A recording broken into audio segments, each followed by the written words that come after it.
ეს ყველაზე სევდიანი ზოოპარკის ბინადარია ალბათ მთელს მსოფლიოში მეგობრებო და აი ამ ვიდეოებზე დარწმუნებული ვარ არაერთი ცრემლი დავღვარეთ ჩვენ ქართველებმა. ეს არის პატარა პანჩი, რომელიც დაიბადა იაპონიის ერთ-ერთ ზოოპარკში. ის ძალიან პატარა ასაკში მიატოვა დედამ, ისეთი უსუსური და დაუცველი იყო, რომ მისი ხელით გამოკვება უხდებოდათ ზოოპარკის თანამშრომლებს და რასაც ქვია, ხელით გაზარდნენ ის პაწაწინა არსება და როდესაც მოვიდა სოციალიზაციის დრო და ის უკვე უნდა შერეოდა თავისი სახეობის მაიმუნებს, სამწუხაროდ ის არ მიიღეს და აი ესე დღეში აგდებენ სხვა მაიმუნები ამ პატარა არსებას და ყველაზე გულისმომკლავი ის ფაქტია, რომ აი ამ სათამაშოს არ შორდება, როდესაც სხვა მაიმუნები ასე დღეში ჩააგდებენ, ეგრევე გარბის პოულობს იმ სათამაშოს და ესე საყვალად ეხუტება და ეძინება ხოლმე, აი უბრალოდ ცრემლები მახრჩობს ეხა და ძალიან მიჭირს თავი შეკავება, რომ არ ვიტირო ეხა პირდაპირ აი ამ ვიდეოს გადაღების დროს.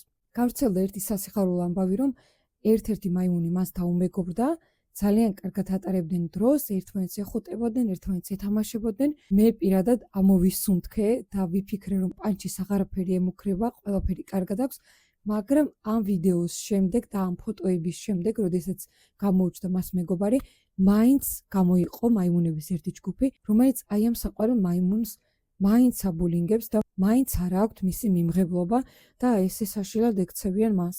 აი ესეთ ძალიან აგრესიული მაიმუნებისგან იზოლაცია მე მგონი მაინც იქნებოდა უპრიანი. თქვენ რას ფიქრობთ აი ამ ამბავთან დაკავშირებით, დამიწერეთ კომენტარებში.